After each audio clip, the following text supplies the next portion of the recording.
Hello, welcome to You and All of Your Parts. Hi, I'm Laura Lively. I had someone reach out and ask me to discuss subsystems of parts, or do parts have alliances? And it is definitely very common for our parts to be in relationship with one another.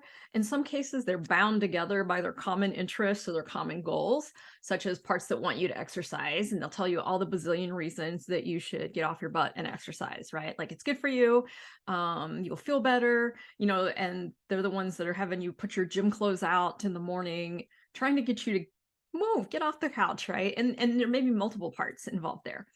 The flip side is that you can also have parts that are polarized by their own goals, meaning the one that does want you to exercise versus the one that does not. Like it wants you to stay on the couch, right? It's like, oh, that's going to be painful. It's going to suck.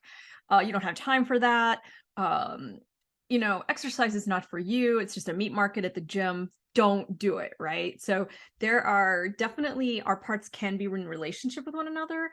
Um, and sometimes they form alliances when they've got the same goals, and sometimes they form polarities where they're like, they don't like each other. So it can be both ways. For me, one of the things that I like to say is there's rarely just one part. I won't say never. It's funny, I'm going to talk about that in a video. But it's not uncommon for there to be multiple parts. Like there's almost, it seems to me that there's almost always somebody that's got a different opinion in my system about something.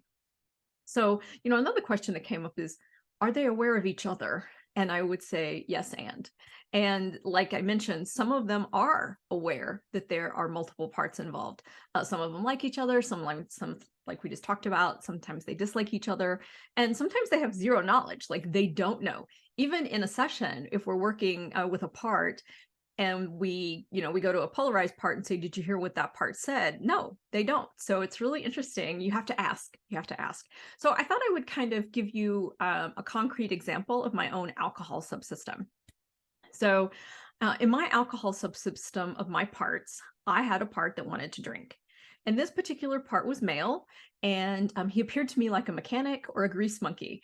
He kind of reminded me of the old movie of Grease. It wasn't really a John Travolta vibe, but that's what it reminded me of. Kind of was a little bit of what was, the group of grease monkeys in Greece.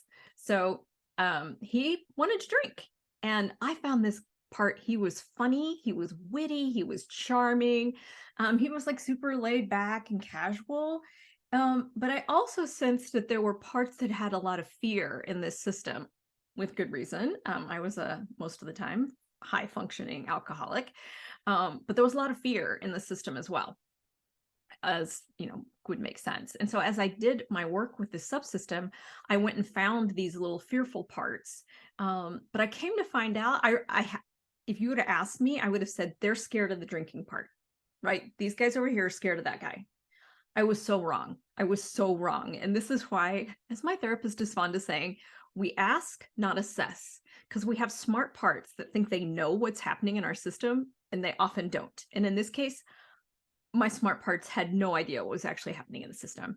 So we have the drinking part, we have the parts that are scared of a part, which I made assumptions were the drinking part, but it wasn't. That was not the part they were scared of. When we started working with the fearful parts, they were like, nope, that guy's harmless. And I had another part was like, he's the one that wants to drink, right? He's the one that's got me opening bottles and bottles and bottles of wine. What do you mean he's harmless? But no, he was not the part they were scared of. And so come to find out, we went and found and located the part that they were actually afraid of.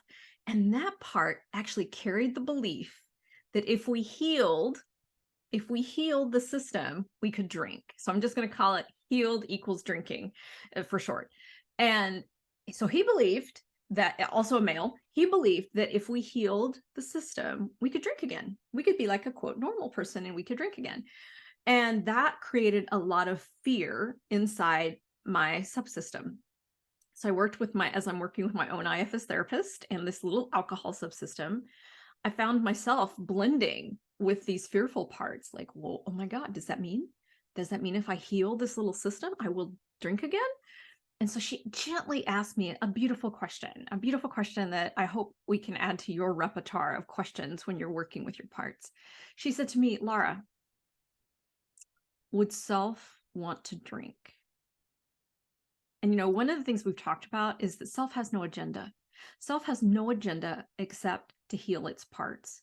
But this part who believed healing equals drinking, it had an agenda. Its agenda was, oh, if we heal, we can drink. And my drinker, he liked drinking. It was fun, right? It was a lot of fun in the system. He had a good time. He really enjoyed it. And so when I really sat with that, taking a deep breath, I asked the fearful parts to give me some space so that I could actually get into some self energy and be curious and calm and open. I asked myself, would I want to drink from self energy, from a place of curiosity and compassion? And the answer was no, because with self energy, I was able to feel into my very being. And I know, based upon history, based upon how alcohol responds in my system and how I respond to alcohol in my system, that drinking alcohol is not in my best interest. And I could see that. So we worked with this part that had this belief that healing equals drinking. If we healed the subsystem, it could drink again. And what we found with this part was that there was an exile or a young part underneath it that it was a she just wanted to fit in. He just wanted to fit in. And the alcohol part, the drinker, knew that with a couple of glasses of wine, she fit in beautifully. She wasn't nervous. And so that's why it wanted to drink. So this little one we found, what her wounding is that she was mocked as a 4, 5, and 6-year-old for wearing corrective shoes. They were ugly, they were unattractive, and she just wanted to fit in.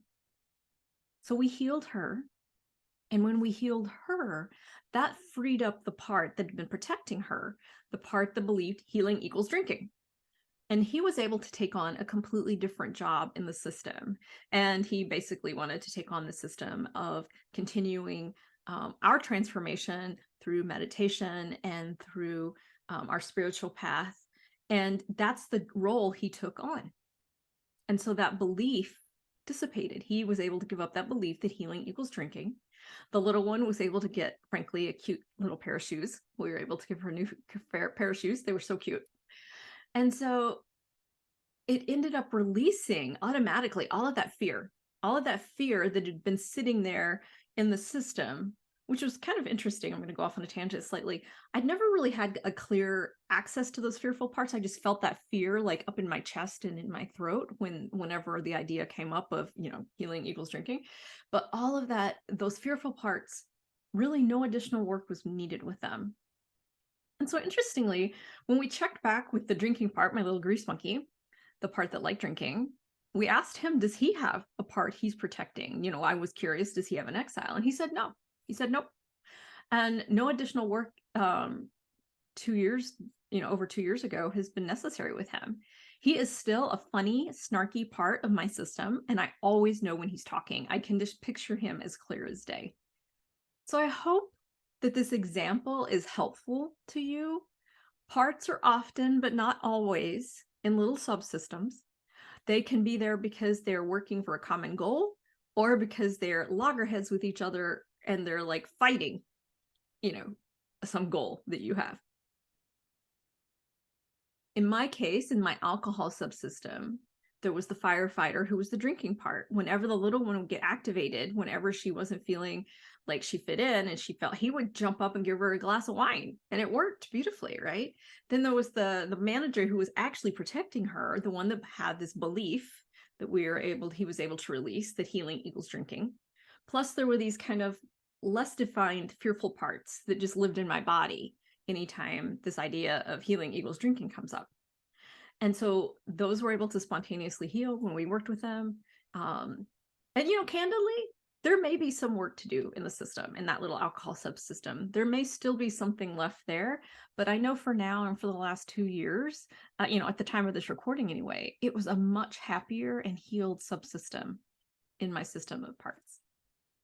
So I hope that kind of walking through one of my subsystems was helpful for you so that you could see how some of these parts interacted with each other, and also how you could see that I was completely wrong about how they interacted with each other. I was convinced the drinking part was scaring all these fearful parts. That wasn't the case. It didn't care about them. They did not care about my little grease monkey. They cared about this other part that I hadn't even been aware of, who carried this belief. So hopefully this is helpful for you. And again, please reach out if you have any questions about your parts. I would love to answer them in an upcoming recording. And so thank you for joining me today. As always, be sure to check out the video description for links for resources, or if you're listening to this on the podcast, like and subscribe. And until next time, love to you and all of your parts.